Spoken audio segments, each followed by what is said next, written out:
Et donc voici une fois le rail installé. Donc je l'ai installé sur ma AK-74 EL. Alors deux choses pour commencer. La première, c'est que je vous ai dit une bêtise. La visée arrière n'est pas modulable le long du rail. Elle est fixe, c'est-à-dire qu'elle est là, elle reste là. Par contre, oui, elle est bien réglable en dérive, hein. Ce que je prenais pour les vis de fixation du sight arrière, donc de l'organe de visée, c'était pas du tout pour l'organe de visée, c'était en fait pour cette partie-là, qui vient en fait attraper un crochet. Donc je disais le manuel d'utilisation, vous lisez, le lisez pas, c'est facile à installer. Oui, mais ça aide quand même, hein. C'est mieux de le dire. Voilà. Donc premièrement, organe de visée fixe, il n'est pas modulable. Deuxièmement, comme dirait un shop de vente de matos airsoft très connu en France, il y aura des adaptations à faire. Comme c'est étant proche du modélisme, il y aura des adaptations à faire. Et là, ça ne déroge pas à la règle. Je suis un peu déçu quand même, parce que EL fabrique des armes aussi. Donc c'est un manufacturier d'armes et notamment de Kalachnikov chinois. Et donc logiquement, euh, quand ils adaptent des répliques en airsoft, c'est censé être les mêmes cotations. Je dis bien c'est censé. J'ai jamais manipulé de vraies armes. Je l'ai pas mesuré pour autant celle-là. Donc s'il faut, c'est normal. Il peut y avoir des variations suivant les modèles d'armes et les répliques d'armes. Et en tout cas, ce UTG fabrique aussi des accessoires pour armes à feu. Donc je me suis dit, putain, ça va coller parce que on a des répliques proches, très très proches d'armes réelles et des accessoires qui sont faits pour des armes aussi. Donc logiquement, ça devait passer comme papa dans maman. Et bien pas du tout. Donc voilà le deuxième point, c'est que sans adaptation, suivant le modèle, hein, bien sûr, et la marque que vous avez, peut-être que sur du LCT, du Sima, du Jingong ou autre, ça passe, hein, mais donc pas sur du EL. Donc euh, voilà. En fait, ces deux vis servent à maintenir ce bloc.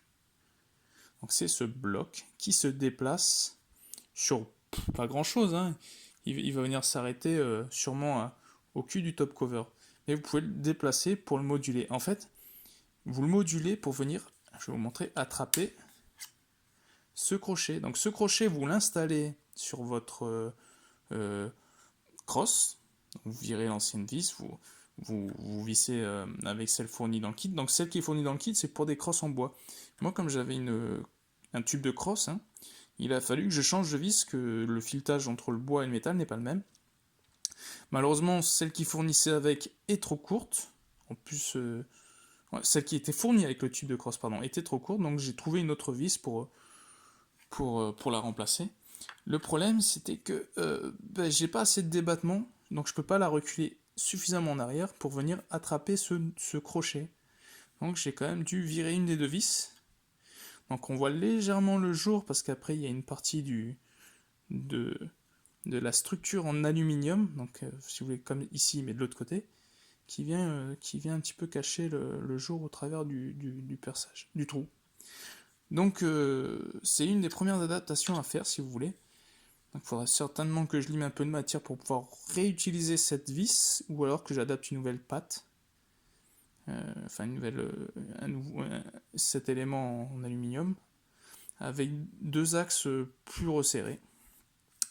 Donc j'ai dû déjà sacrifier une des deux vis, sacrifier, elle va finir dans un sachet, hein, et notamment rajouter une cale ici entre ce fameux crochet et la crosse, afin de changer l'angle pour pouvoir gagner des millimètres, précieux millimètres, pour pouvoir la fixer. Donc voilà, je montre. Là, logiquement, elle est en place. Je vais essayer de tirer dessus. Voilà, c'est en place. Donc, ce bouton, il faut presser, il faut y aller fort quand même, hein. J'espère que, voilà, ça vous permet, pouf, de relever le rail. Et après, vous pouvez disposer de votre top cover comme avant, hein. Donc vous appuyez, vous l'enlevez, machin. Donc voilà. Faire aussi attention à ne pas perdre ce ressort, hein. Ce serait con quand même. Allez, allez, allez. Oups.